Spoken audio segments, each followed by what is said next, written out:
Buenas noches, una nueva edición de Gran Sistema. Bajaron Reconquista TV. Entonces hemos abierto otro canal que ahora figura al pie de la pantalla. En el buscador de Google escriban eso, Aguante el Grano, y verán el programa de entrevistas número 20 del sábado. Lo subí ahí para ver si la gente puede entrar a ese lugar y verlo. Evidentemente debo ser alguna persona muy importante porque siguieron mandando videos. No solamente eso, sino que el sitio de donde sacan los videos tiene nada más que 350 suscriptores. Sin embargo, han desparramado el video por todos lados. Lo han desparramado a gente que por correo electrónico de aquella vez hace 2 años cuando me robaron todas las cuentas. Increíble. Eso comprueba que evidentemente están trabajando a sueldo porque hay que tener mucho tiempo para eso. Hasta el Padre Blanco se metió, pues yo le mandé un mensaje al Padre Blanco porque en el foro de este último programa apareció un mensaje insultándome de él. Entonces yo le entré en un programa de él, le dije si era él el que estaba insultando o le violaron su identidad. Me contestó que él no era, pero ahora aproveché la oportunidad para insultarme por las amistades que yo tenía, y encima me dijo que yo ando llorando por la cámara pidiendo plata y tengo un celular de última generación. Este es mi celular. Este es mi celular de última generación. Un Motorola que lo tengo hace como 10 años. Este, blanco, este es mi celular de última generación. Bueno, vamos a empezar. Yo quiero que, es lo que yo quise poner al principio, porque sé que por ahí hay mucha gente que no termina el programa, pero quiero que escuchen, vean este video. Dura 7-8 minutos, pero escúchenlo de punta a punta, por favor, porque es para entrar después en los temas que vamos a tratar. Y escuchen bien el audio del diputado Gastón Roma, de Tierra del Fuego, del PRO, donde desnuda el accionar del PRO. Por favor, escúchenlo atentamente, no tiene desperdicio. ¿Y por qué no se afilió antes? A la gente que se quería afiliar. ¿No? ¿Y por qué no se afilió antes? Con ese criterio, ¿por qué no le pedimos plata a todos para que yo no esté pagando las deudas de campaña? Entonces yo voy a poner un listadito, a ver muchachos, todos traigan 100 mangos todos los meses acá, o 1000 mangos, 10.000 mangos. No es así, no funciona. Bueno, si hubiera manejado mejor la plata, eso es otro tema. No es otro tema, sí. Las cosas van fluyendo y no se hacen como uno quiere. Vos vas sorteando las cosas. Nosotros hace 3 meses atrás no teníamos casi ningún cargo nacional, se los iban a repartir entre Boyajian y los demás partidos, incluyendo a Ciudadano con los radicales. Hoy tenemos la posibilidad quizás de tener algunos cargos nacionales, y una vez que nombramos algunos cargos nacionales vamos a poder meter gente abajo. ¿Y eso saben por qué fue? Porque hubo un boludo que se llama Gastón Roma que se peleó con todo el partido y con todos los funcionarios del gobierno. No hubo nadie de acá, ni siquiera Tomás. Entonces, mi paciencia tiene un límite, Hernán. Yo te tengo paciencia, vos me mandás unos mensajes de mierda, te lo digo así de onda. Entonces, ¿es mentira lo que te dije en los mensajes? Sí, es mentira. Sí. Sí, totalmente. Primero, vos me dijiste, ¿a dónde están los cargos que te dio la gobernadora? A mí no, la gobernadora no me dio nada. Ella hizo una declaración antes de ayer, ya me llamó el Vettel también. A mí no me dijo, tenés todos estos cargos. Ella hace una declaración y vos asumís que es así. Estamos en política. ¿No se falsificaron los avales? Los avales se falsificaron, sí. Yo tengo una denuncia penal por eso. No se lavó guita, no se le pidió no se le pidió a Silvero que le hiciera facturas. Sí, se le pidió a Silvero. No, bueno, eso es la varguita. No es la varguita. Era para justificar los gastos que teníamos extra. Son 6.000 pesos. 6.000 pesos son. Tampoco es, wow. No es lo mismo que me dijo él. Y bueno, pero eso no es la varguita. ¿Seguro que le toma como la varguita? ¿Sabes cuánto debemos? ¿No tenés idea de cuánto se debe campaña todavía? ¿Tenés idea? Te pregunto. ¿Vos vas a colaborar? No tengo ni idea. Yo no tendría ningún problema de colaborar, pero yo no soy ni siquiera parte del partido, porque nadie tuvo culo de decirme, che, loco. Y fue lo único que siempre pedí, que me afiliaran. Te lo digo yo, te manejas mal. Yo me manejo peor que vos a nivel nacional, pero soy más inteligente en otros aspectos. Vos te manejas mal. Desde el día 1 que te conozco, me vivís maltratando y yo me hago el boludo. Todo tiene un límite. Entonces, yo te propongo que el lunes, que yo vengo de Río Grande, vayamos a la justicia y aclaremos estos temas uno por uno. ¿Está? Pero después olvídate conmigo, no me hables más en tu vida, y menos si tengo razón. Porque no es así como te manejas vos, no es así lo que estás diciendo. Acá hubo muy poca gente que puso. Ahora yo quiero saber qué política tienen pensada si empezamos con avales truchos ya. Si empezamos con una mentira, ¿qué política está pensada? Vos mismo me lo estás diciendo que se trucharon los avales. Sí, se trucharon los avales. Si no, no nos podíamos presentar de candidato. Porque cuando se hizo la alianza, el PRO, si iba solo, necesitaba 7 avales, que eran mis amigos. Cuando hicimos la alianza con los radicales, se integraba al 2% del total del padrón. Nosotros tenemos 490 afiliados, los radicales tienen 5.000. Había que juntar 250 fichas. Y lo consensuamos con Pipo Rodríguez. De ahí vino la afiliación. Los dos, nosotros le firmamos a Pipo Rodríguez, él falsificó, lo que pasa es que después, como no se presentó de candidato, estaba en la misma situación que nosotros. Nosotros dijimos, listo, ninguno de los dos iba a poder juntar los avales.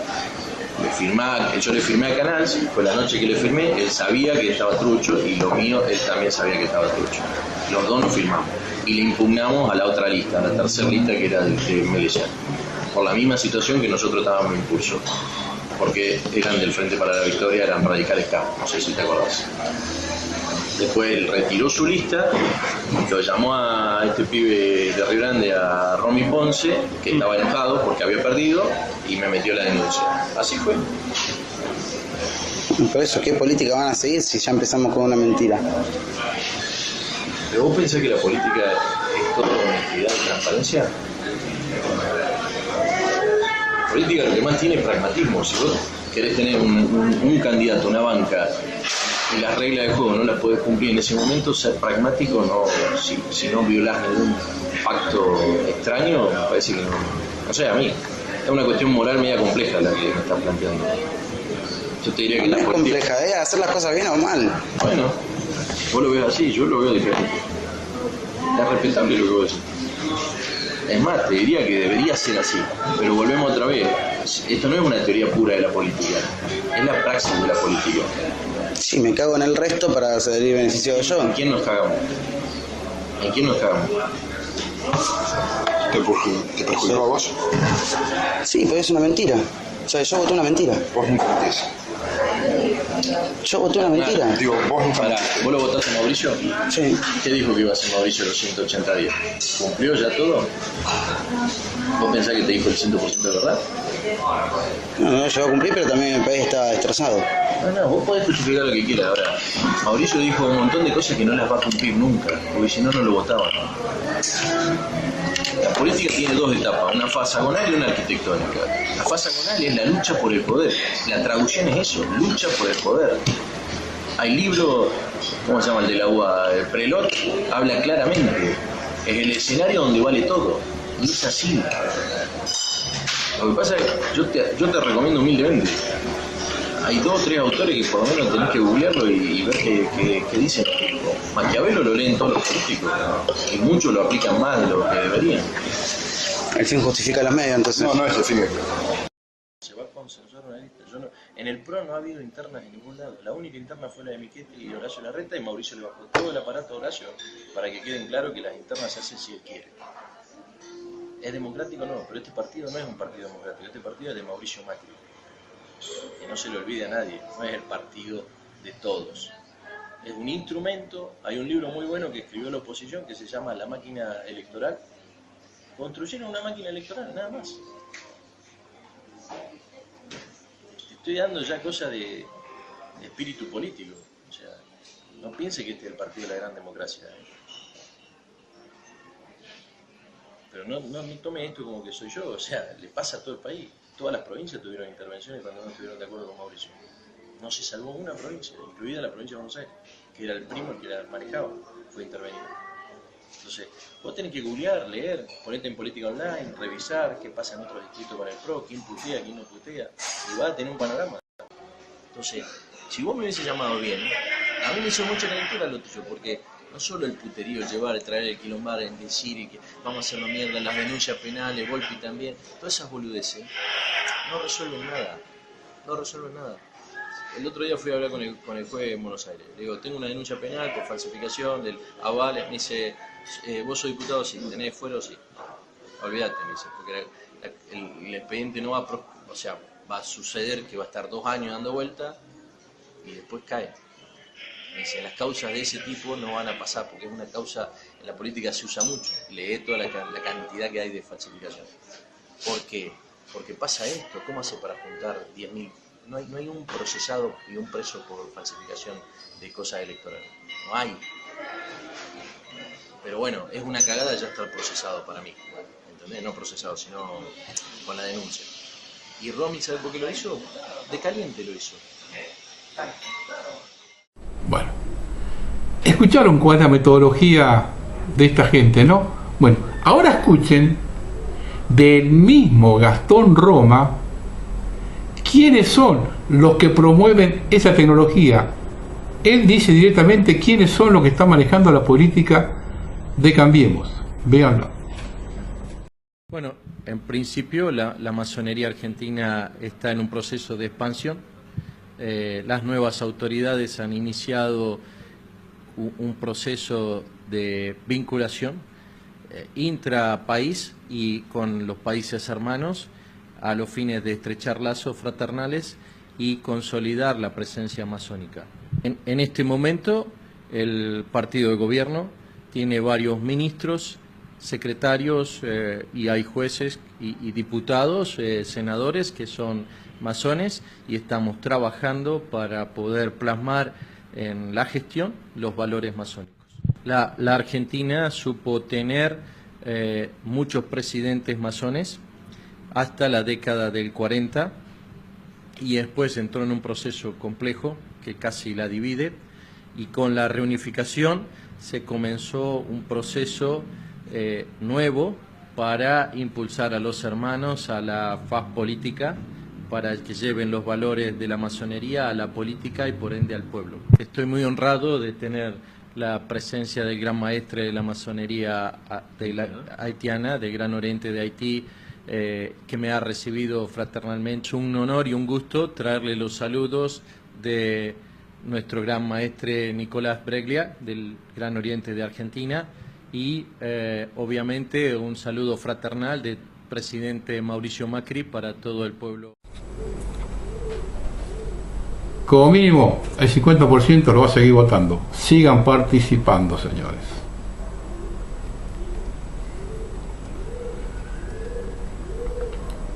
Una buena medida de ahorrar una gran cantidad de dinero es disolver el Poder Judicial y colocar a la justicia en manos de los medios. Ellos son los amos y señores de la sociedad.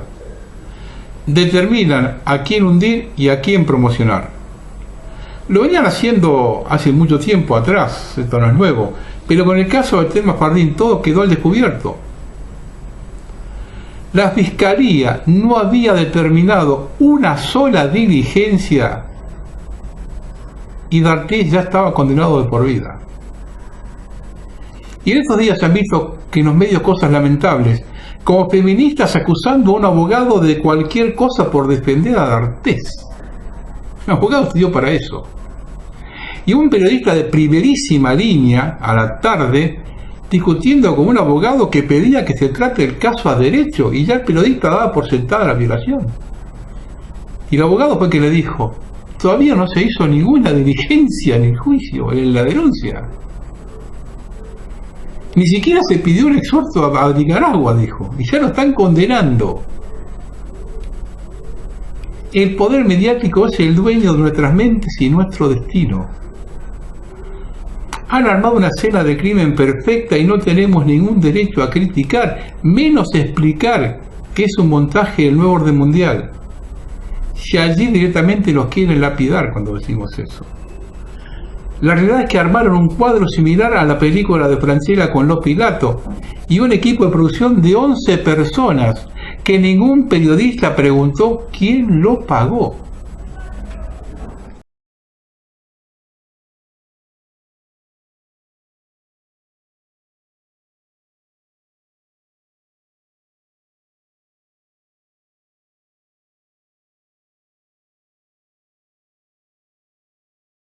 Este video es un video manipulado. Es un video que dura 2 minutos. Es un video donde tiene imágenes en primer plano de su cara llorando. Tiene imágenes de su cara llorando donde se ve claramente una emoción que se trata de plasmar. Es algo casi que artístico. Las luces que tiene un filtro. Y por si fuera poco, luego de ese video de 2 minutos hicieron una conferencia de mujeres donde todas usaban un pañuelo verde, que sabemos que eso representa lo que sería el aborto, ¿no? El aborto legal. ¿Por qué? ¿Cuál es la razón? Si una chica, o una mujer, una chica, fue violada, no veo la lógica en hacer un video artístico, en fijarse, en perder el tiempo en buscar el mejor filtro para provocar una imagen tenue, una imagen apagada, no es una imagen natural, es una imagen que está manipulada digitalmente, la de ese video de 2 minutos. Es una imagen donde se ve oscura, es una imagen que se ve tenue. Clase, tu grupo, tu colegio, todo esto sepa. Ustedes son chicos y es una cosa de chicos. Ya se les va a pasar. No, Inés. El amor no es cosa de chicos. Como llora en este video, llora exactamente igual en el video donde dice que Juan D'Artés la violó. No podemos ser ciegos y negar esto, lo que está pasando. Nadie defiende la violación o el acoso, pero si permitimos que el sistema abra semejante grieta entre los argentinos, definitivamente no tenemos salida, señores. Con esa grieta dividida se dan 2, varones y mujeres, no tenemos salida. Ahora vean lo que está pasando. Esto es una cosa rarísima, de la que nadie todavía salió a dar explicación.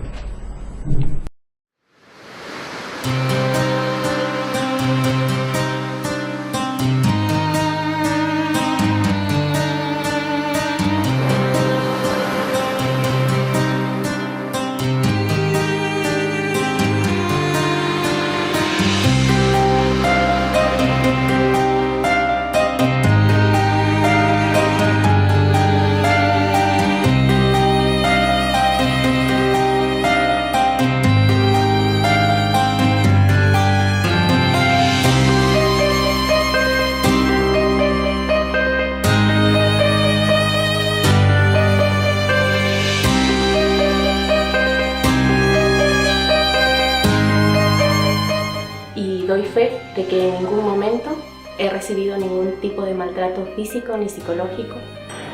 Muchos recuerdos muy bonitos de las hermanas y doy fe de que jamás hubo maltrato hacia mi parte ni hacia mis 11 hermanos que también estuvimos ahí en ese lugar.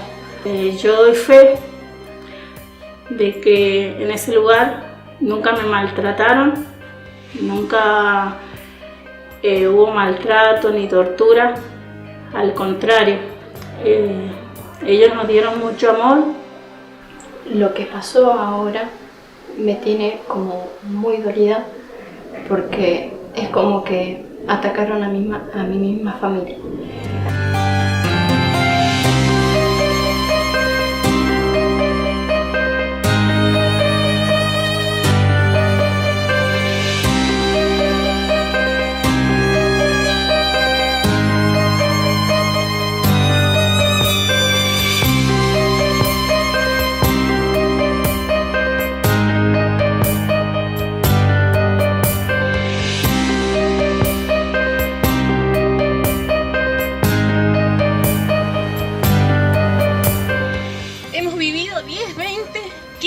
Algunos han llegado con meses de vida al hogar y nosotros todos estamos unidos bajo un mismo lema. Nunca, jamás en todos esos años hemos recibido ningún tipo de maltrato. Al contrario, ellos han sido nuestros padres, nuestras madres, nuestros hermanos, nuestras amigas. Han podido sanar esas heridas que nosotros venimos acarreando de hace años y hasta el día de hoy nos apoyan. Incluso las que tienen hijos pueden dar testimonio. Las han acompañado a tener a sus hijos. Las han acompañado en la crianza de sus hijos. Seguimos estando en contacto con ellas hasta el día de hoy. Y yo me pregunto, si hubiera maltrato, ¿estaríamos acá? No, no estaríamos acá. También hay algunas de ellas, de las que están aquí, que les han llevado sus hijos.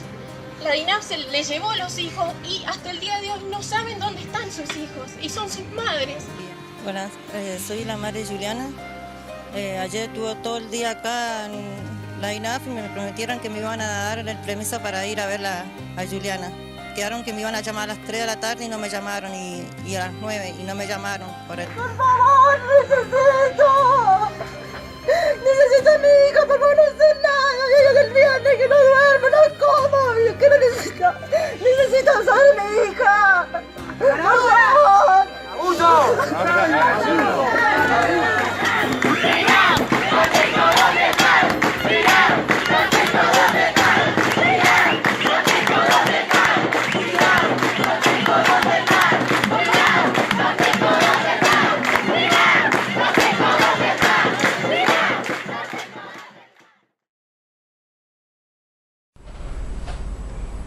Bueno, cosas muy raras están pasando en Argentina. De acá, ya no quiero comparar esto con otras épocas de la Argentina porque también te tiran con todo. Vamos a ver un artículo de Terry Mason. Yo ese tema lo vengo tocando de hace más de un año y aparentemente a la gente no le da mucha importancia. Y Terry Mason justamente también hace más de un año y pico que viene diciendo con este tema. Y es un hombre muy informado. Que es que Estados Unidos prepara una guerra entre latinoamericanos. Los partidarios de la doctrina Zebrowski van moviendo sus peones. Si se ven obligados a renunciar a su guerra en el Medio Oriente ampliado, las llevarán a la cuenca del Caribe. El consejero de Seguridad Nacional John Bolton denunció la troika de tiranía que se extiende desde La Habana a Caracas, pasando por Nicaragua, y que está causando inmensos sufrimientos humanos, creando enorme estabilidad regional y la génesis de una sórdida cuna del comunismo en el hemisferio occidental. Ahora, esto lo digo yo. Es insólito esto. El sistema provocó millones de muertes para instalar el comunismo en el mundo y ahora nos dicen que es nuestro enemigo. Castro fue puesto por Rockefeller y ahora hay que combatirlo. Más evidente el juego, imposible. Seguimos. John Bolton ha reactivado el proyecto del Pentágono para la destrucción de los estados en los países de la cuenca del Caribe. A raíz de los atentados del 11 de septiembre de 2001, el entonces secretario de Defensa estadounidense Donald Rumsfeld creó una oficina de transformación de la fuerza y designó al almirante Arthur Zebrowski para dirigirla. El almirante y su oficina tendrían como misión adaptar las Fuerzas Armadas de Estados Unidos a su nueva misión en tiempos de globalización financiera.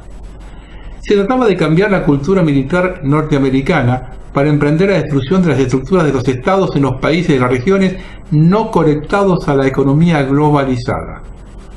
La primera parte de ese plan fue sembrar el caos en Medio Oriente ampliado o Gran Medio Oriente.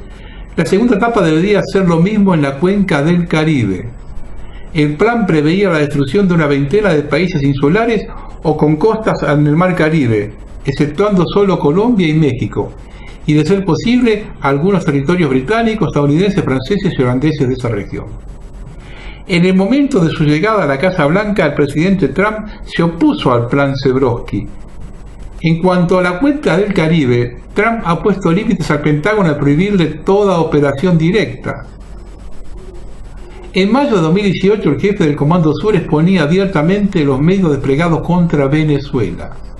Varios análisis anteriores nos llevaron a la conclusión de que la desestabilización de Venezuela, iniciada con las llamadas guarimbas, continuada con el intento de golpe de Estado del 12 de febrero de 2015, Operación Jericó, y con los posteriores ataques contra la moneda venezolana y la organización de una migración masiva, estaba llamada a desembocar en la realización de operaciones militares desde Brasil, Colombia y Guyana. En agosto de 2017, Estados Unidos y sus aliados incluso organizaron maniobras multinacionales controladas de tropas. La próxima llegada al poder en Brasilia de Bolsonaro puede llegar a ser imposible esta previsión. Y ahora hago un paréntesis.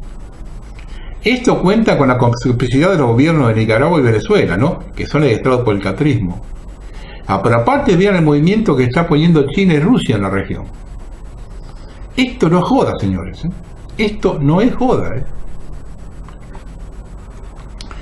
En efecto, el próximo vicepresidente de Brasil será el general Hamilton Mourão, cuyo padre tuvo un papel importante en el golpe de Estado pro-norteamericano de 1964. El propio Hamilton Mourão ya se había destacado por sus declaraciones contra los presidentes Lula da Silva y Dilma Rousseff. En 2017, Mourão había declarado, en nombre de la logia Gran Oriente de Brasil, que ya era hora de dar un nuevo golpe de Estado militar. Ahora este personaje va a convertirse en vicepresidente de Brasil, y en una entrevista concedida a la revista Piauí, no se le ocurrió nada mejor que anunciar el próximo derrocamiento del presidente de Venezuela, Nicolás Maduro, y el despliegue en ese país de una fuerza de paz brasileña. Un grupo de 734 mercenarios se entrena actualmente en Tona, Colombia, para disfrazarse con uniformes venezolanos y perpetrar un ataque contra instalaciones militares colombianas, falsa bandera, lo cual quedaría el pretexto para una guerra de Colombia contra Venezuela. El ataque de los falsos militares venezolanos se cerraría bajo las órdenes del coronel Oswaldo Valentín García Palomo, actualmente reclamado por la justicia venezolana como uno de los implicados en el intento de magnicidio dirigido contra el presidente Maduro el 4 de agosto de 2018, durante el aniversario de la Guardia Nacional de Venezuela. El grupo de mercenarios que está entrenándose en Colombia cuenta con el apoyo de unidades de las Fuerzas Especiales de Estados Unidos, estacionadas en las bases militares norteamericanas de Ptolemaida, Colombia, y Eglin, Florida, Estados Unidos.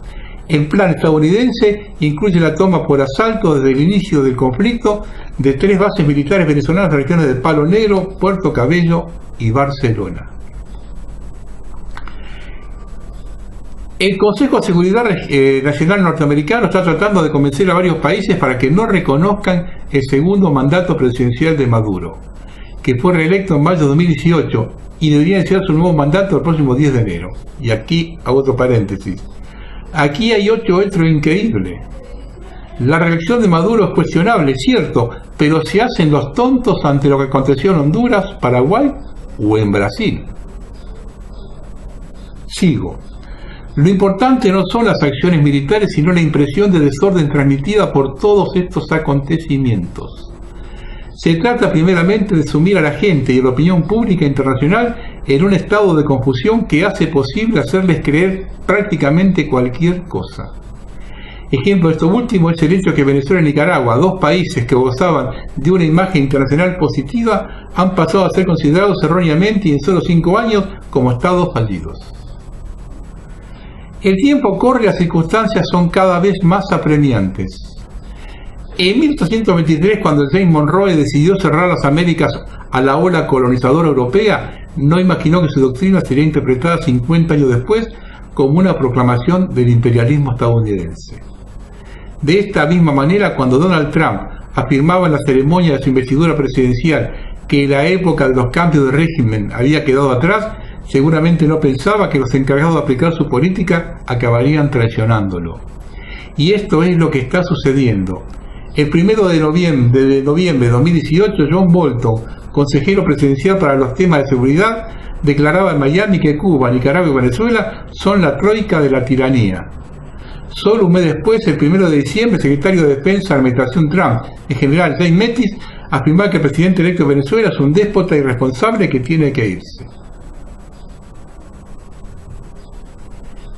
Repito, esto lo vengo diciendo hace un año. Quiero que tomen conciencia lo que puede significar una primavera latina dirigida por Estados Unidos.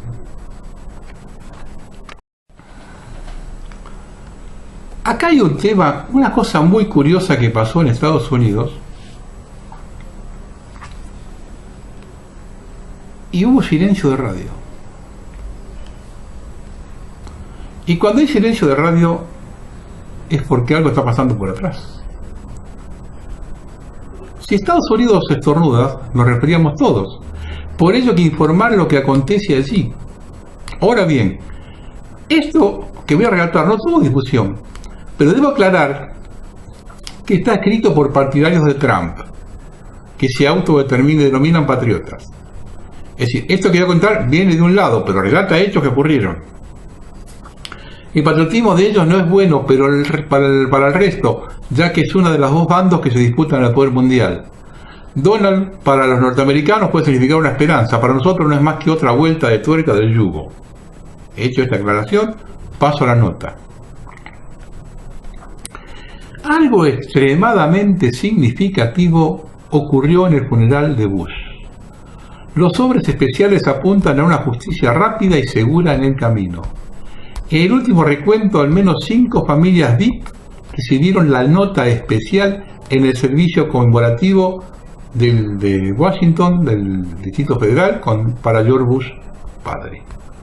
Ellos serían la familia Bush, George, Laura y Jeb, los Clinton, Hillary y Bill, los Obama, Michelle y Barack, los Biden, Joe y Jill, y los Pence, Mike y Karen.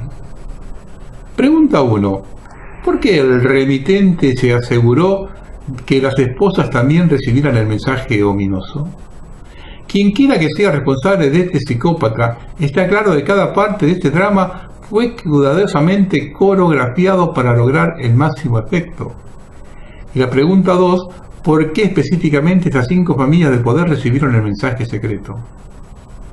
Tal plan para captar la atención de ambos, marido y mujer, estaba bastante bien planeado. La entrega de la nota a la familia Bush en el momento exacto en que el ataúd les pasaba también ocurrió con un significado altamente calculado. Hubo muchos otros dignatarios de estado profundo y globalistas en el mismo lugar durante ese servicio funerario. Sin embargo, no hay indicios que alguien más presente haya recibido la nota especial. Es fundamental comprender los aspectos clave del contexto en que se desarrolló este explosivo drama.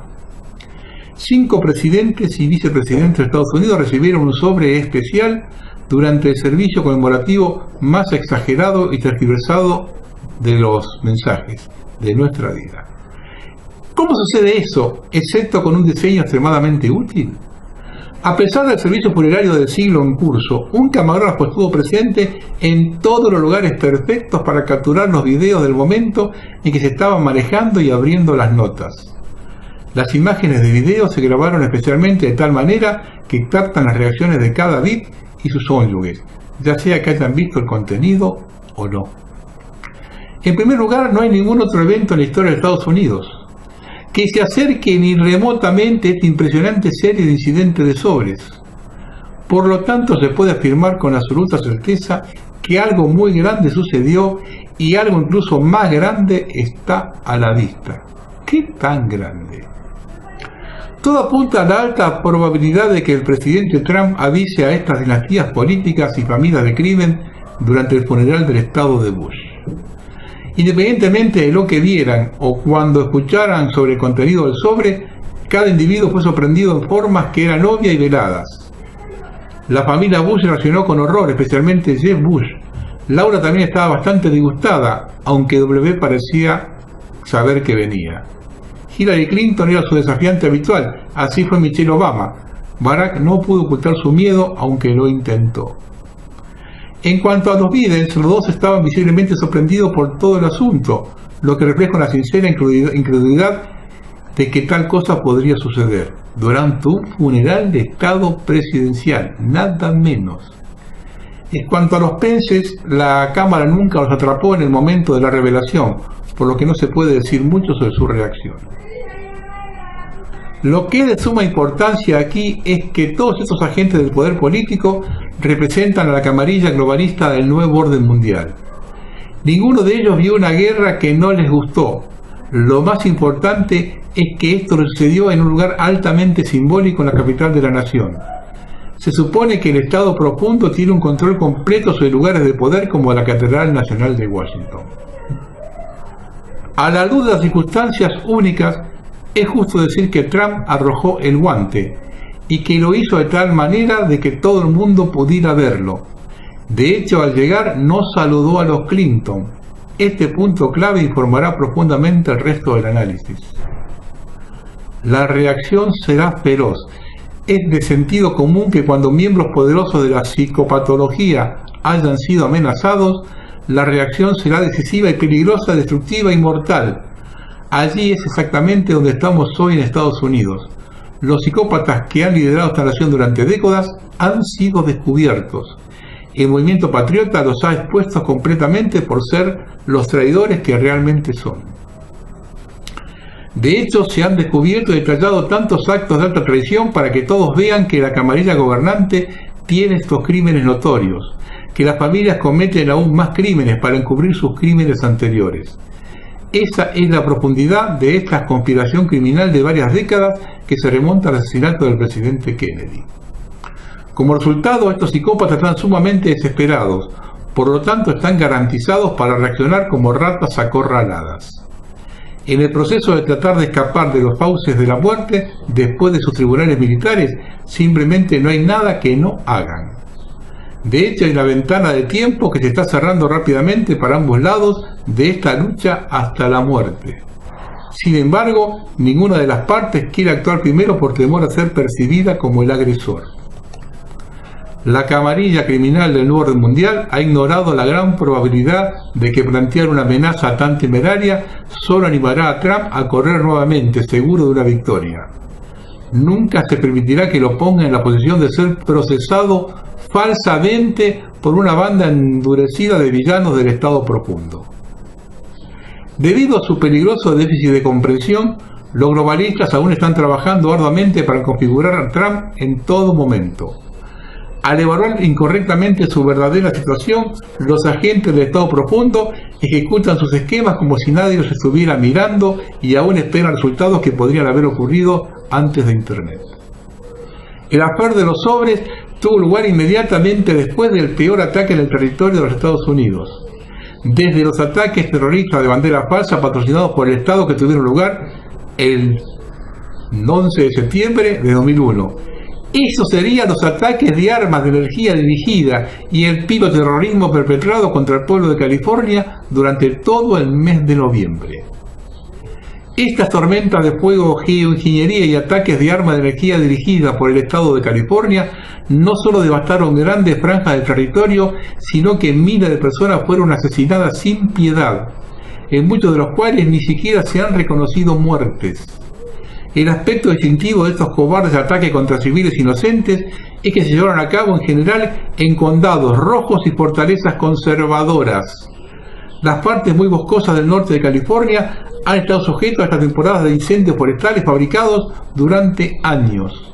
Solo los últimos 2 años han visto 4 temporadas separadas de incendios forestales que han sido verdaderamente apocalípticas. Mientras que las autoridades dicen que solo 88 personas murieron, la evidencia directa ha demostrado que cientos han muerto. El número final de muertos para noviembre de 2018 ciertamente será de miles. No sabemos exactamente cuánta gente buena fue asesinada, pero puede estar seguro que el presidente Trump lo sabe. También vio la devastación total en su gira con el gobernador Jerry Brown, un co-conspirador altamente comprometido. Parece que Trump no puede hablar de esta catástrofe de la misma manera que no pudo hablar de la masacre de Mandalay Bay, organizada en Las Vegas por los globalistas. Por lo tanto, puede ser que la tormenta venidera sea el resultado directo de este asesinato masivo en California y la destrucción maliciosa de propiedad en todo el estado. Francamente, no sabemos lo que sucedió en el funeral. El contenido de esas notas es una suposición de cualquiera. Lo que sí sabemos es que cada persona que miró el contenido de inmediato supo lo que vieron era real y muy perturbador. Con esta comprensión crítica, es muy probable que todos los destinatarios hayan recibido la misma nota y que fue diseñada para tener el máximo impacto, lo que hizo. Por lo tanto, lo que se puede decir con la mayor confianza es que el guante ha sido arrojado por un lado contra el otro, y lo que sucedió en esta catedral es quizá el principio del fin de la vida inside the Beltway, como ellos y nosotros lo sabemos. Inside the Beltway es un lenguaje norteamericano utilizado para caracterizar asuntos que son o parecen importantes principalmente para los funcionarios del gobierno federal. En otras palabras, estas notas compartidas demostrarán ser el suceso más altamente importante en el gobierno estadounidense, ya que han desencadenado una reacción en cadena de eventos catárticos que no se pueden detener. La escritura está en la pared. No hay una expresión más adecuada para describir dónde se encuentra la nación en este momento crítico de nuestra historia que la escritura está en la pared. En el caso de este asunto de los sobres, la escritura estaba en cada nota. Este dicho bíblico está lleno de significado, especialmente cuando se trata del estado de cosas actual y muy delicado en Washington. De la siguiente manera: dado que a veces se piensa que los Estados Unidos de América son el misterio de Babilonia moderno en el libro de la Revelación dentro de varios círculos religiosos, esta metáfora en particular puede tener un significado más allá de la imaginación de cualquiera. El mensaje de la metáfora: todo el orden político está a punto de cambiar, ya que la vieja forma de hacer negocios ya no es aceptable en Washington, D.C. Es totalmente cierto que el orden actual, marcado por la falta de ley generalizada, la criminalidad en serie y la corrupción institucionalizada, es el mismo que el establecido por la hermandad babilónica negra de la tradición antigua. Debido a los eventos que se están desarrollando rápidamente en la capital de la nación, las cosas están a punto de ponerse muy complicadas para el pueblo estadounidense. La nueva normalidad de hoy no puede durar mucho más, especialmente porque se transforma rápidamente en una normal aún más nueva cada vez, lo que es aún más escandaloso e inaceptable. Dada esta cruda realidad, la República pronto experimentará una limpieza de la casa como nunca antes. Ya sea que este cambio de guardia se ha llevado a cabo por los tribunales militares o por la ley marcial, o si ambos, esto está por verse. Sin embargo, existe una gran certeza sobre la necesidad absoluta de formar tribunales militares que no puedan ser destituidos o ignorados. Dada la verdadera profundidad y amplitud del pantano dentro de la circunvalación, está claro para el movimiento patriota que la única solución es la militar, ya que las criaturas del pantano simplemente no se irán sin luchar. Eso es incluso después de que el pantano se drene. Los delincuentes lucharán ferozmente para salvarse a sí mismos y su forma de vida satánica. En cuanto a la ley marcial, ahora es evidente que nunca se puede permitir que el Partido Demócrata ostente las riendas del poder en los Estados Unidos. Sus actos colectivos de traición y actos individuales de sedición no tienen precedente en la historia de Estados Unidos.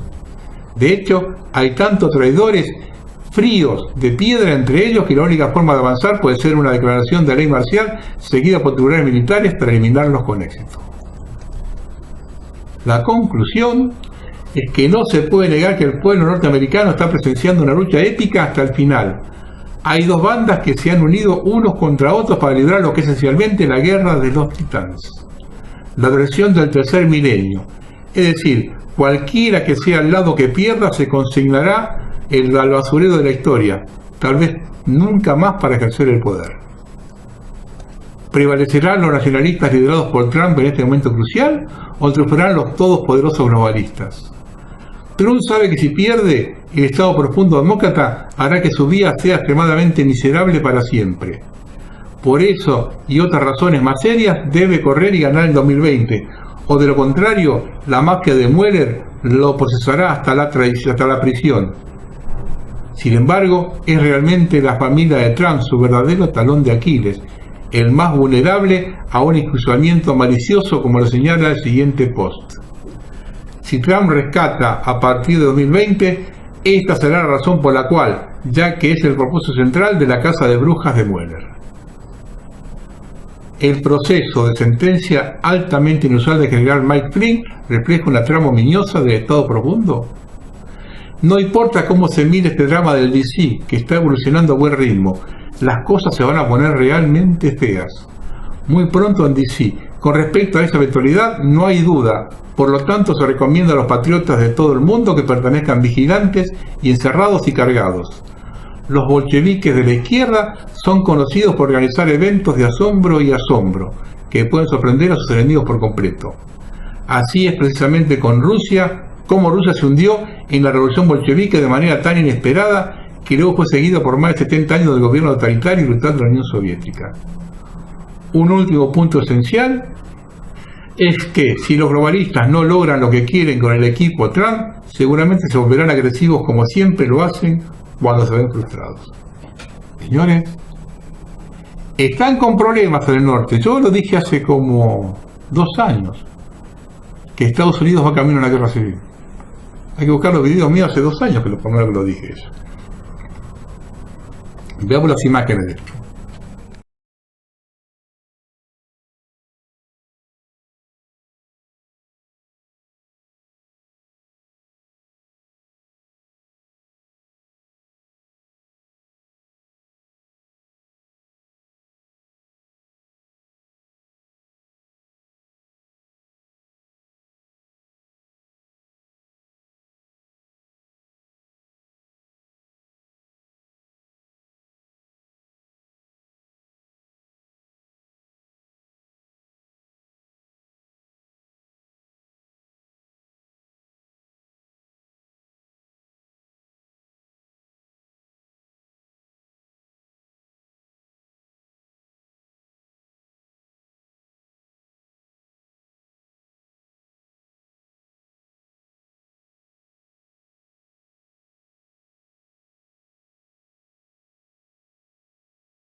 Una noticia que fue noticia esta semana pasada en todo el mundo fue el famoso pacto migratorio. Hay un artículo de Jorge Santa Cruz que lo titula Pacto migratorio calienta la Tercera Guerra Mundial. Luego de 2 días de deliberaciones llevadas a cabo en Marrakech, Marruecos, el 11 de diciembre pasado se firmó el documento final que tiene el aparente propósito de proteger la dignidad e integridad de cualquier persona migrante, pero que implica en realidad una nueva fase de la guerra entre el sionismo globalista y el mundialismo marxista, en detrimento de la soberanía de la mayoría de las naciones del orbe. El punto 7 de la declaración afirma que se respetará la soberanía de los estados firmantes, aunque advierte que ninguno puede abordar el tema de la migración en solitario y que cualquiera que sea tiene obligaciones que cumplir con base en el derecho internacional. Más adelante, en el punto 13 del Pacto Mundial Migratorio, se lanza una advertencia a todos los países de la Tierra. El presente Pacto Mundial reconoce que la migración segura, ordenada y regular funciona para todos cuando se basa en buena información, se planifica y es objeto de consenso. La migración nunca debería ser fruto de la desesperación, pero cuando lo es, debemos cooperar para responder a las necesidades de los migrantes que se encuentran en situaciones de vulnerabilidad y asumir los desafíos correspondientes. Debemos colaborar para crear condiciones que permitan a las comunidades y a las personas vivir con seguridad y dignidad en su propio país. Debemos salvar vidas y evitar que los migrantes sufran daño. Debemos empoderar a los migrantes para que se conviertan en miembros plenos de nuestras sociedades, destacar sus contribuciones positivas y promover la inclusión y la cohesión social. Debemos aportar a los estados, las comunidades y los migrantes una mayor previsibilidad y certidumbre. Para lograrlo nos comprometemos a facilitar y garantizar la migración segura, ordenada y regular por el bien de todos. El Pacto Mundial oficializa pues el intervencionismo mundialista que se aplica en Siria y el manejo geopolítico de las migraciones para influir en las agendas internas de las naciones adherentes mediante el empoderamiento de los migrantes. La Alianza Mundial por los Migrantes de las Naciones Unidas, que se presenta como humanista y respetuosa de los derechos humanos, enseña, sin embargo, algunas de sus garras en el punto 33. En los 3 primeros incisos se lee lo siguiente. A. Promulgar, aplicar o mantener leyes que penalicen los delitos motivados por prejuicios y los delitos motivados por prejuicios con agravantes cometidos contra los migrantes y proporcionar asistencia médica, jurídica y psicosocial a las víctimas. B. Empoderar a los migrantes y las comunidades para que denuncien cualquier acto de incitación a la violencia contra los migrantes, informándolos de los mecanismos de recursos disponibles. C. Promover un periodismo independiente, objetivo y de calidad en los medios de comunicación, incluida la información publicada en Internet, y dejando de asignar fondos públicos o apoyo material a los medios de difusión que promuevan sistemáticamente la intolerancia, la xenofobia, el racismo y otra forma de discriminación contra los migrantes. El Pacto Migratorio Mundial tratará de borrar las identidades nacionales haciendo fabulosos negocios.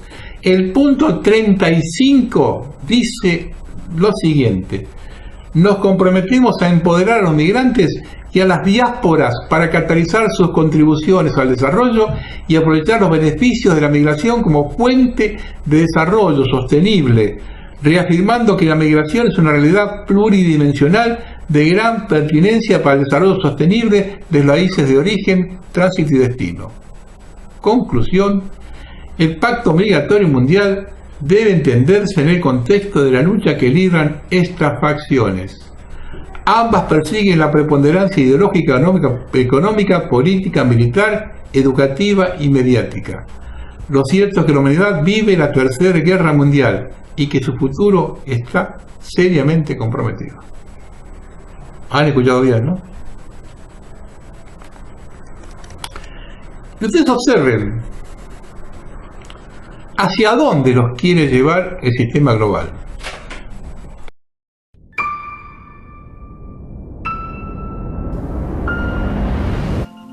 Les cuento.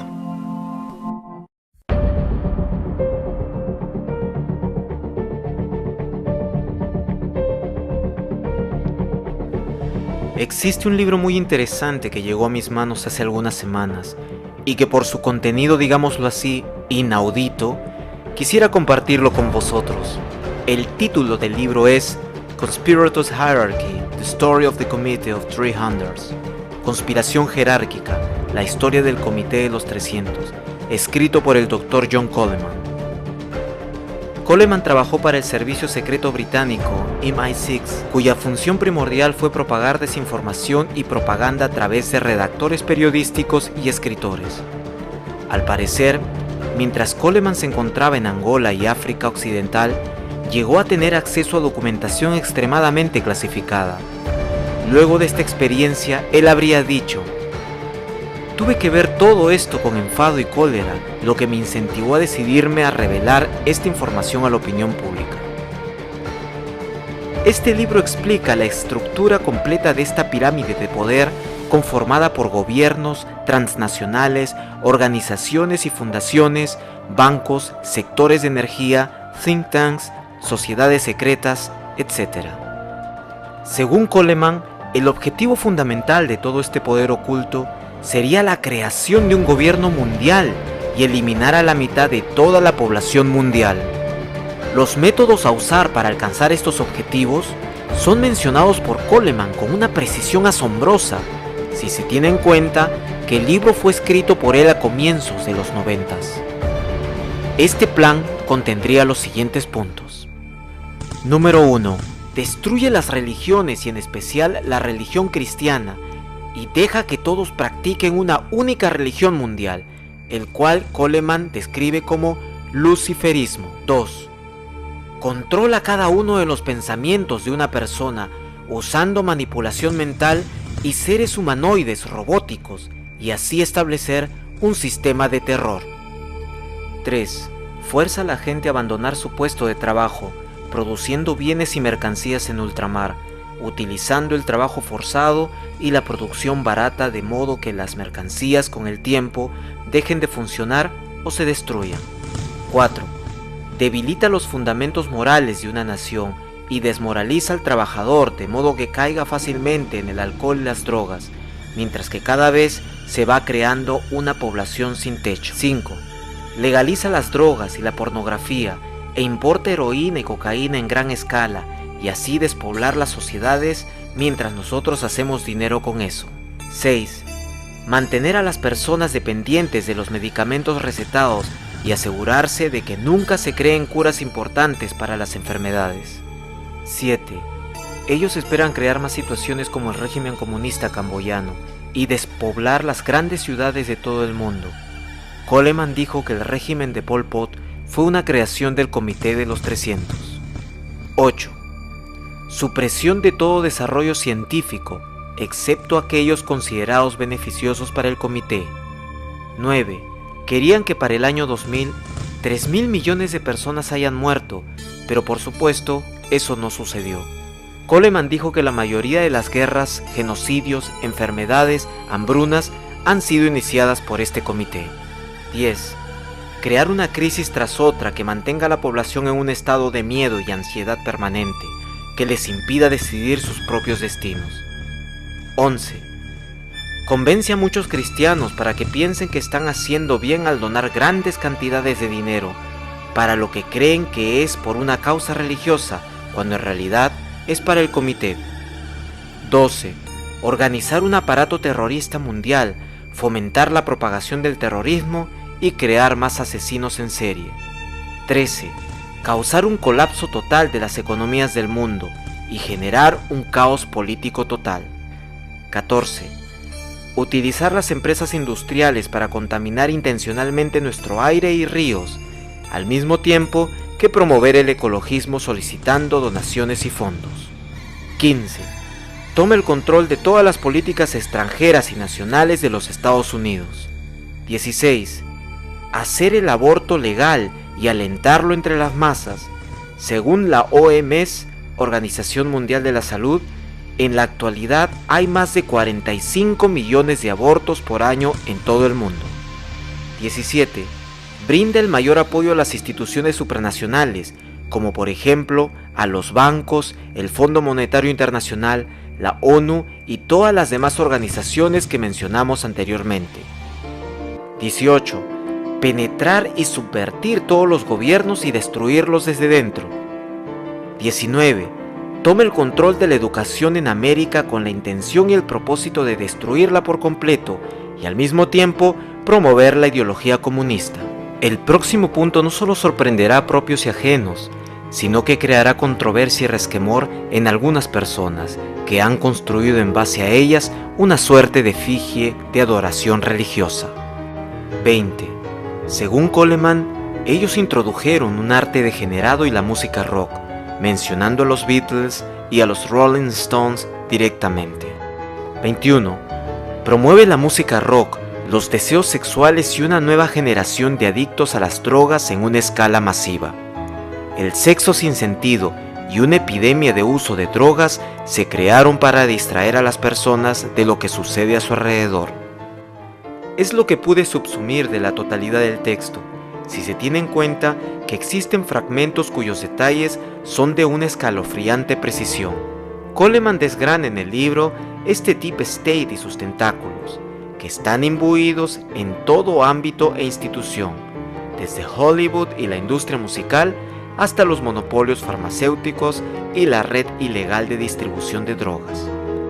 Por supuesto, nadie hace publicidad de este libro, sino que se le difama con palabras de combate como teoría de la conspiración y se aísla al autor quitándole cualquier plataforma virtual que permita hacerse conocido al público en general. Nos han engañado y lo siguen haciendo. Es hora de despertar.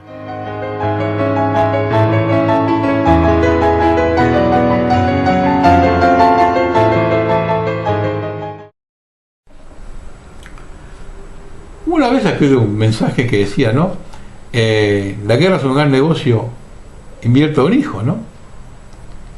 Bueno, para colaborar con el sistema, tenemos que aportar nuestros hijos a la causa. Observe. Hay un decálogo que usted siempre menciona sobre cómo ser un buen delincuente. Un buen delincuente, ¿no? Sí. Esto no lo he inventado yo, esto está basado en experiencias de la policía. Pero dice, comience desde la infancia dando a su hijo todo lo que le pida. Así crecerá convencido de que el mundo entero le pertenece. No le dé ninguna educación espiritual, espere que alcance la mayoría de edad para que pueda decidir libremente. Cuando diga palabrotas, ríaselas, esto le animará a hacer más cosas graciosas. No le regañe nunca ni le diga está mal algo de lo que hace, podría crearle complejos de culpabilidad. Recoja todo lo que él deja tirado, libros, zapatos, ropa, juguetes, hágaselo todo, así se acostumbrará a cargar la responsabilidad sobre los demás. Déjele leer todo lo que caiga en sus manos, cuide de que sus platos, cubiertos y vasos estén esterilizados, pero que su mente se llene de basura. Dispute y riña a menudo con su cónyuge en presencia del niño, así no se sorprenderá ni le dolerá demasiado el día en que la familia quede destrozada para siempre. Dele todo el dinero que quiera gastar, no vaya a sospechar que para disponer de dinero es necesario trabajar. Satisfaga todos sus deseos, apetitos, comodidades y placeres. El sacrificio y la austeridad podría producirle frustraciones. Y póngase de su parte en cualquier conflicto que tenga con sus profesores y vecinos. Piense que todos ellos tienen prejuicios contra su hijo y que de verdad lo que quieren es fastidiarle. Si seguimos estos consejos es fácil que hagamos un pequeño chorizo en casa. Un tirano que con el tiempo se puede convertir en un auténtico chorizo.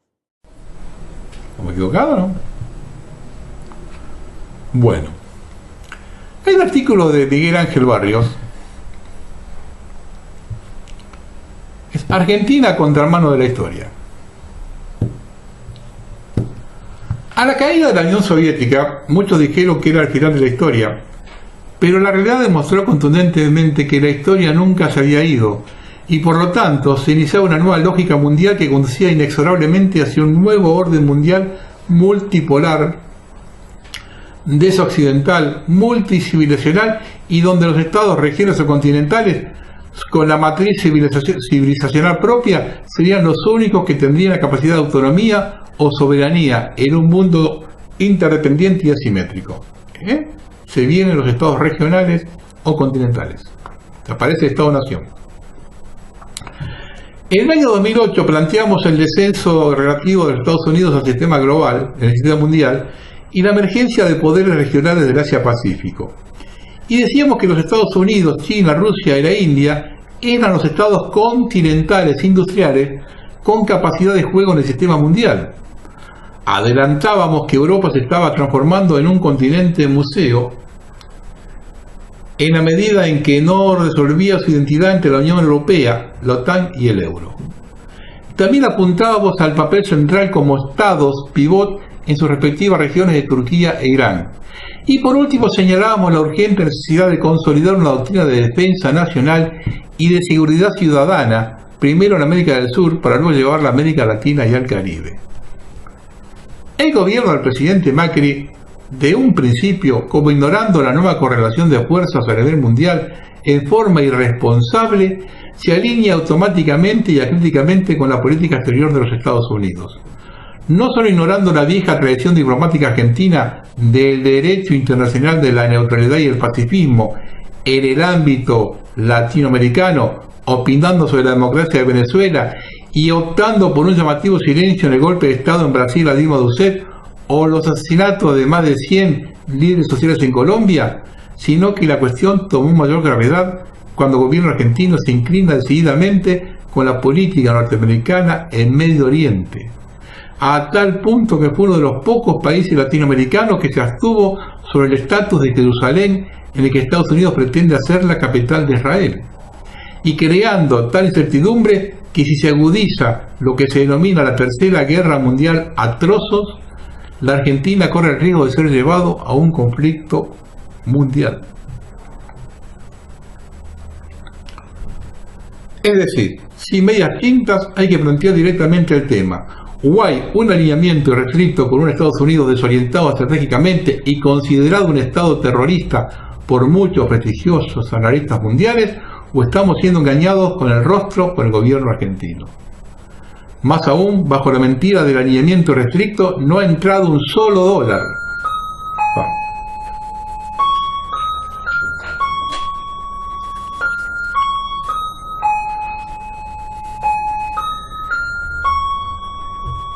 Justito no da la hora que acá no entró un mango. Más aún, bajo la mentira del alineamiento irrestricto, no ha entrado un solo dólar al circuito productivo argentino, sino al circuito financiero especulativo, en la cual el gobierno de Macri y muchos de sus integrantes son socios con los fondos buitres que pretenden saquear a la Argentina con la deuda externa. Y todos los días entran miles de millones de dólares y salen doblemente por la vía de rentabilidad especulativa. Es decir, nos alineamos cuerpo a cuerpo Estados Unidos en las nuevas relaciones carnales, pero acá no entra un mango. Para inversión no entra un mango, todo para especulación. Desde el gobierno de Bush hijo, Estados Unidos, al crear la doctrina de guerra preventiva, es decir, de poder atacar anticipadamente en cualquier jurisdicción del mundo a un actor terrorista sin precisar qué es el terrorismo, empieza a aplicar en América Latina y el Caribe la categoría geopolítica de estados fallidos. Categoría geopolítica emanada de la revista Foreign Policy, dirigida por Samuel Huntington, en la que en base a variables objetivos se identifican estados inseguros y carentes de gobernabilidad. En ese sentido, debe señalarse la peligrosidad de utilizar este concepto en forma mecánica y acrítica. Lamentablemente, la mayoría de los grandes especialistas en relaciones internacionales utilizan el concepto de Estado fallido como un concepto indiscutiblemente científico, signo del imperialismo anglosajón y la disciplina de las relaciones internacionales. Por lo tanto, se traslada a América Latina y el Caribe la categoría geopolítica de áreas sin gobierno o estados fallidos, bajo una doctrina de inseguridad nacional, con el fin de norteamericanizar la seguridad de América del Sur, policiando las Fuerzas Armadas y transformando a las policías en guardias auxiliares. Y con esta nueva doctrina, que tiene dos enemigos extremos en apariencias, el terrorismo y el crimen organizado, bajo el argumento de nuevas amenazas. Aclaramos al pasar que no desconocemos las amenazas en nuestra región, que son la pobreza, la exclusión, las desigualdades económicas, la baja institucionalidad y también el narcotráfico, etc.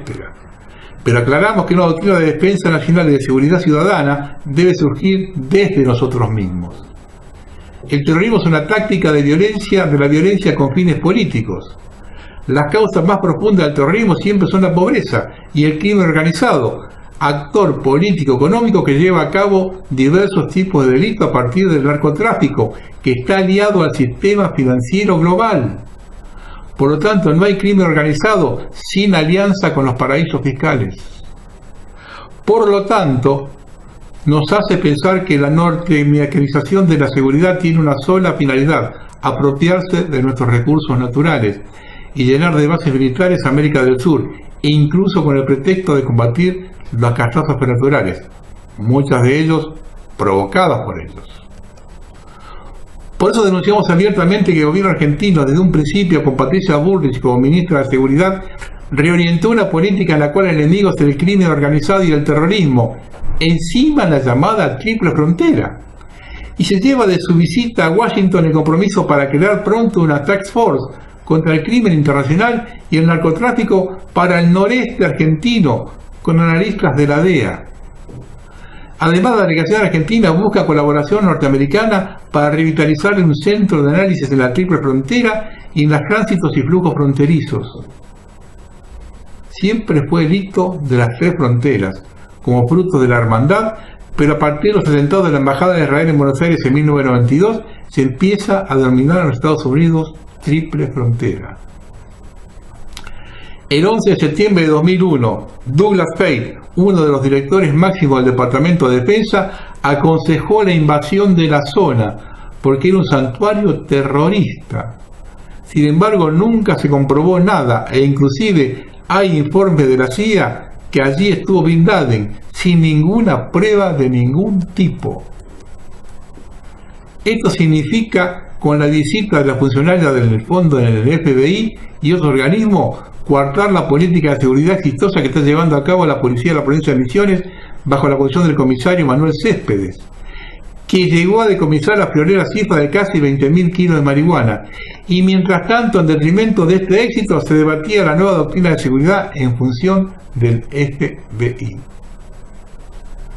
Asimismo, Estados Unidos e Inglaterra y Argentina cooperarán sobre la amenaza de la influencia del Hezbollah, según lo conversado entre la Secretaría de Estado de los Estados Unidos.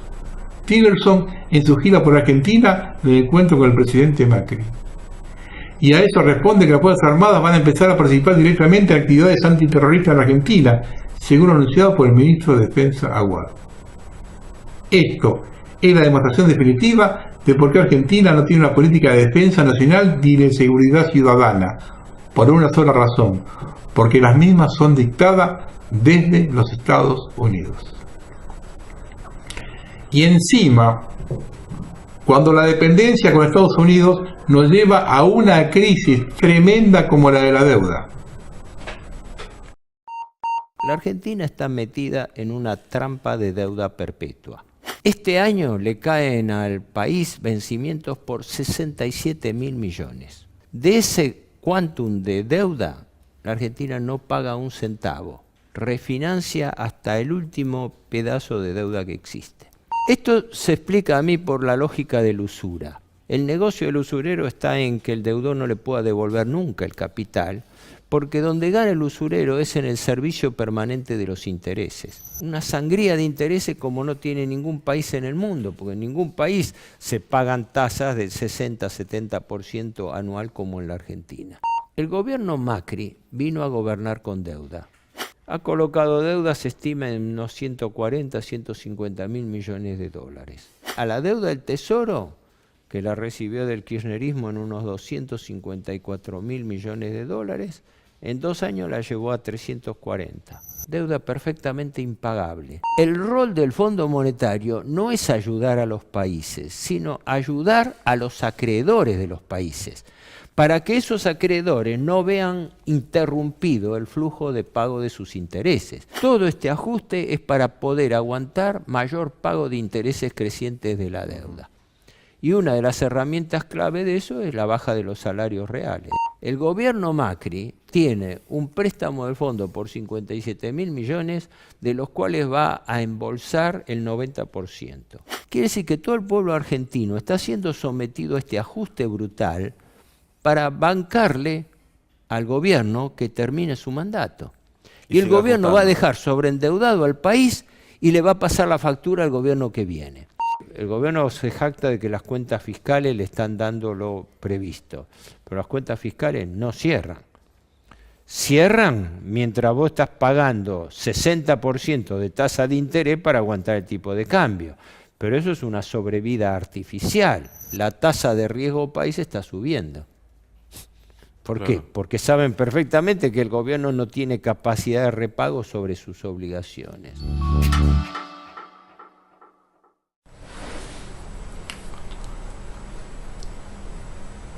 Hay un artículo de Diego Papalardo, ¿no? Muy interesante,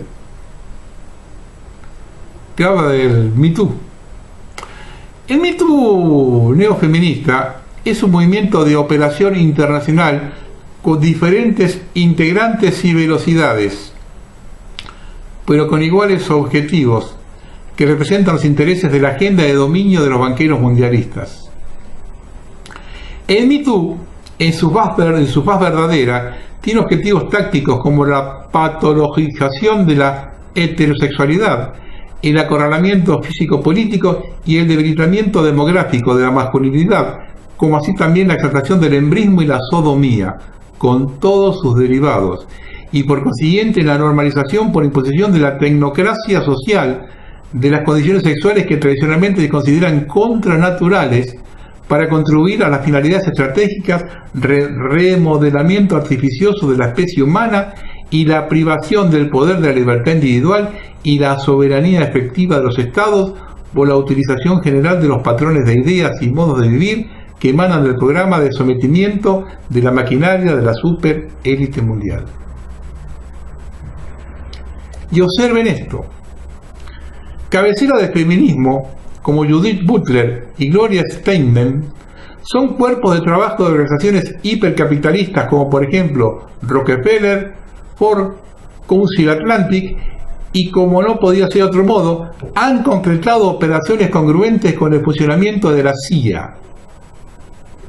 Aún más, Steinem dijo que se sintió placer auxiliando a la CIA porque la agencia era liberal, no violenta y honorable. El Me Too, al ser un fenómeno transnacional, no surgido de las bases de las mujeres del mundo, su dirección no tiene un origen local argentino. Y por lo tanto es un error circunscribir dicha fuerza a la dinámica de la imagen kirchnerismo-antikirchnerismo o enjaularle en la visión derecha versus izquierda. El hecho de que la mayoría del colectivo de las actrices denunciantes y cazadoras de bobos masculinos sean de posicionamiento kirchnerista o izquierdista no tiene que movernos o equivocarnos de su introspección. Efectivamente, ese grupo desempeña, junto a otras energías políticas, académicas y periodísticas, el rol del vehículo para aplicar en el país el Me Too. Sin embargo, la animadora estrella del neofeminismo argento no es ninguna actriz de entendederas milimétricas, pero tampoco es, por cierto, una genialidad consagrada. Nos referimos a una abogada treintañera impulsada por organizaciones feministas y destacada como figura por los medios de comunicación de sesgo globalista y de funcionalidad plutocrática tales como The Guardian, The Economist, el Ideario.es y la revista Time. Justamente, y no es por casualidad, Time seleccionó a Cartavia como parte de los líderes de una nueva generación mundial que la redacción y los propietarios multimillonarios del magazine apreciaron como idónea y trascendente para la Tierra. A todo esto, en el curso inmediato de la temporalidad argentina, el nuevo embate del movimiento del neofeminismo ayuda al gobierno de Macri porque distrae la atención del país, fractura la perspectiva de sus habitantes y desplaza a muchos tras una persecución de sus blancos, cooperando para que la presidencia de Macri tenga oxígeno en un año electoral 2019 y para que se relaje la presión social respecto a la agenda de esquilmación y esclavitud que los bancos internacionales, con la complicidad del ocupante de la Casa Rosada, operan contra el pueblo argentino. En definitiva, la retroalimentación entre el Me Too y la administración Macri es natural porque ambos son articulados por las fuerzas financieras mundialistas para acosar y vejar arbitrariamente a toda la Argentina. Yo hace rato que vengo hablando del tema de los chinos, ¿no? Relaciones laborales y un montón de cosas más. Porque por ese lado viene el futuro. El orden mundial es comunista, yo me cansé de decirlo. Y quienes más saben de comunismo son ellos. Un baño en la capital de Shandong, en el parque Butú Spring de Jinan, ha instalado recientemente un dispensador de papel higiénico de reconocimiento facial. Con el fin de obtener algo del precioso papel, los visitantes deben tener sus caras escaneadas. Luego reciben gratis una tira higiénica de papel de unos 30 centímetros de largo. Después de eso no pueden recibir más de la máquina durante un cierto periodo de tiempo. Rastrean a alumnos chinos con uniformes inteligentes. Las prendas equipadas con chips marcan la asistencia de los alumnos y activan una alarma si están fuera de la escuela sin permiso.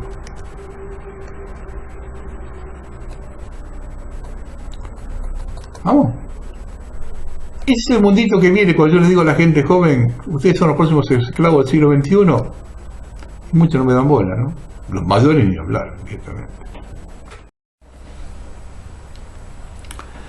Yo me atrevo a sostener que desde 1515, cuando vino al Plata Juan Díaz de Solís, de un gobernante partícipe de la civilización occidental, había practicado públicamente un acto religioso pagano. Quienes eligieron este país a través de los siglos, creyentes o indiferentes, se habían atenido al culto católico apostólico romano conforme al artículo 2 de la Constitución Nacional de 1853. Pero resulta que el 7 de diciembre de 2018, tal secular tradición fue rota por el gobernador de la provincia de Jujuy, Gerardo Morales, y su nueva esposa, Tulia Snopek, quienes se casaron en una ceremonia andina con una ofrenda a la Pachamama en Purmamarca. La pareja se trasladó tomados de la mano al son de una banda de sicuris hasta un altar emplazado al pie de los cerros Los Colorados. Allí, envuelto en una manta artesanal, pidieron la bendición de la naturaleza para su unión. La novia lució un vestido blanco diseñado por Javier Salach, mientras que Morales utilizó un traje clásico, atuendo a lo que se le sumaron atributos ancestrales durante la ceremonia. Los acompañaron los guías espirituales Usiquilia y Huancahuilica. recibir una limpieza energética, pero intercambiaron una chuspa, semillas, flores y otros elementos. Algunos indigenistas me van a criticar por esto. Les respondo: conozco muy bien Jujuy, sé quién es quién ahí. Debido a ello es que hice en 2014 un programa donde comenté lo que nadie hablaba de Milagro Sala, con videos exclusivos de víctimas del accionar de la militante respecto de la vivienda que construía. Lo dije en 2014, cuando todavía gobernaba Cristina Fernández. Está el video grabado, con los videitos que pasé de los testimonios de lo que hacía Milagro Sala para quien le daba las casas. Pero también sé quién es Morales, Caudillo confeso, y quiénes son los Snopek, tradicional familia peronista que siempre ha vivido de la política. Por lo que digo que esta es otra puesta en escena, como lo que hizo Macri cuando participó en el carnaval de Purmamarca. Y de paso, tapamos la gestión de Morales al frente de la provincia, ya que se ha dado la lista de los 25 familiares del gobernador que son funcionarios importantes. Nepotismo en estado puro. Y observen esto: de ello cabe destacar a sus hermanos Héctor Freddy, secretario general de la Gobernación, y Walter Rolando, presidente del Instituto de Vivienda. Sobresalen porque el grupo de Freddy compró 150 hectáreas en Alto Comedero al Banco de Jujuy en 720.000 pesos y la revendió al Instituto de la Vivienda Provincial en 30 millones. Es decir, el grupo tuvo una ganancia neta del 4.000%. Por otro lado, dos son los emprendimientos de obras del gobernador: el Parque Solar de Cauchari y la empresa de explotación de litio, ambos vinculados a inversiones de China comunista. Sobre la primera, se han expresado dudas acerca del costo real, en tanto que con el segundo no hay problemas, pues el gobernador ha nombrado a su nueva esposa, Doria Snopek, a cargo de esos convenios con las cadenas chinas. A todo esto, el presupuesto de la provincia presenta un déficit de 5.300 millones de pesos y Jujuy ocupa el tercer lugar como provincia más pobre de la República. De esto, el gobierno de Macri ni una palabra. Y en la última encuesta, el gobernador presenta una imagen negativa de solo el 36%. En Buenos Aires a esto le llamamos pan y circo. A esta altura de los acontecimientos, deberíamos evaluar cuál es el monto de la defraudación de Milagro Sala y comparar con lo que le están costando los Morales a la provincia.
Hay un artículo que viene de Córdoba que escribió Guillermo Posada. ¿Rompe o no? La semana pasada se conoció una denuncia penal que el joven y flamante presidente de la coalición cívica ARIE en Córdoba, Gregorio Hernández Maqueda, realizó ante el Juzgado Federal número 1 de Córdoba, apuntando con responsabilidades penales por estafa en el PAMI al delegado en el organismo de la provincia hasta noviembre pasado, José Arnoleto. La denuncia también incluye correlativamente al viceintendente de Córdoba y dirigente del PRO, Felipe Lavaque, designado a la función por Mauricio Macri para acompañar a Ramón Mestre en la gestión municipal. Lavaque resulta salpicado en la denuncia por su calidad de propietario de la clínica Sucre, que habría recibido suculentos beneficios de parte del PAMI por las cápitas de obra social otorga a los centros de salud privados para que atiendan a sus beneficiarios. El denunciante sostiene que como responsable del PAMI, Arnoleto benefició a la clínica sin que se produjeran las contraprestaciones correspondientes. Además señala que el exfuncionario fue recomendado por Lavaque para el cargo y que arrastra como antecedentes haber estado a cargo de la contabilidad de Atenas, del Club Atenas, y de ser el contador personal de viceintendente. Todos muy desprolijos. En las fotitos que ven ahora, que están viendo, la que aparece Macri y otras personas con... Es Lavaque. Por otro lado, Carrió, durante el debate de la ley de las barras bravas, dijo que el tema tiene tanta gravedad que no estamos hablando de barras bravas que impiden el fútbol, sino de los sicarios de la Argentina para los delitos. Entonces, si alguien quiere matar, contrata a un sicario. Y el sicario tiene impunidad, porque el fiscal es socio del club, porque es tesorero, porque el otro es el presidente, está claro, y Mauricio Macri fue presidente de Boca. Espetó ante el soporte de la bancada amarilla. Además, el mismo día pidió que se llame a consulta al embajador del Reino Unido por un mensaje por Twitter que hizo sobre una reunión con las autoridades coloniales inglesas de las Malvinas, reconociéndolas como autoridades de ellas. También reclamó la interpretación posterior del canciller Jorge Fauri para ese tema. Elisa, sos grande y tenés mucha experiencia política. Pero si seguís denunciando a los corruptos que te rodean y seguís allí, ya sos cómplice.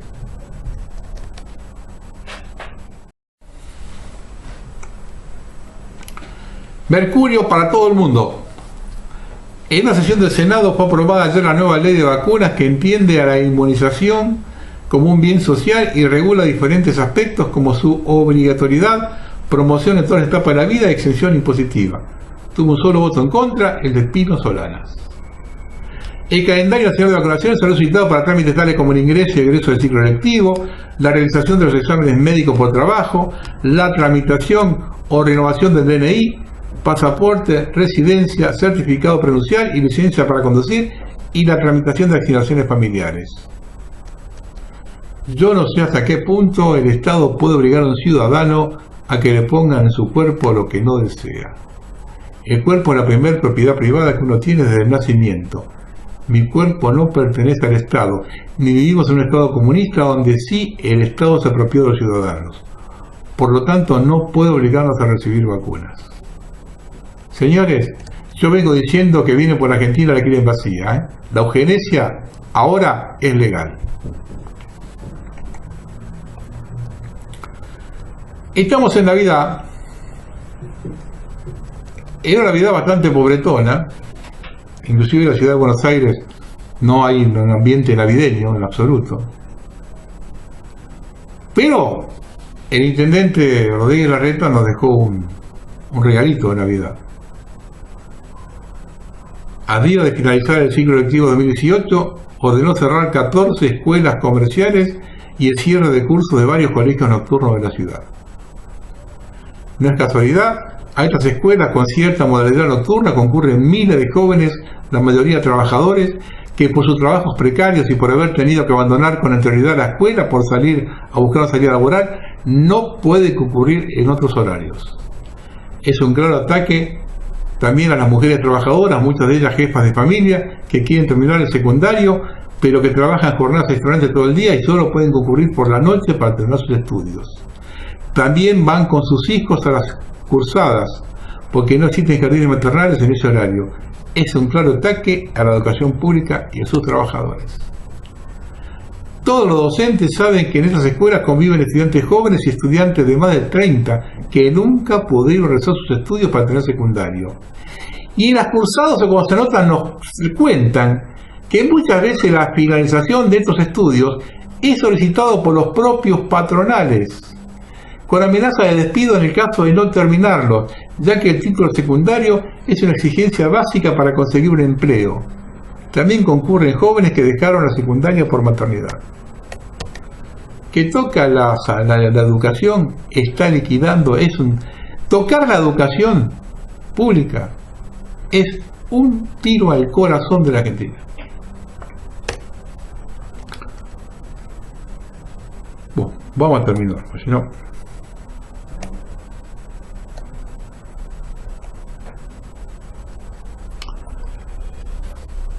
El sistema persigue la verdad porque se alimenta de la mentira. La gran maniobra del sistema es haber convencido a la gran mayoría de la población que absolutamente toda la culpa de la situación la tiene Cristina y que estos son unos pobres ingenuos que subestimaron todo, que el futuro es muy negro ya que el riesgo país está alto por el temor al regreso de Cristina. Por todo ello, la única alternativa es Macri. La verdad es que los Macri y los K corriendo en Palermo es final de bandera verde. Igual que en 1995 cuando reeligieron a Menem porque pensaban que la oposición terminaba con el 1-1. Luego pusieron cara de distraído cuando voló todo por el aire y nadie lo había votado. Yo soy un pobre gil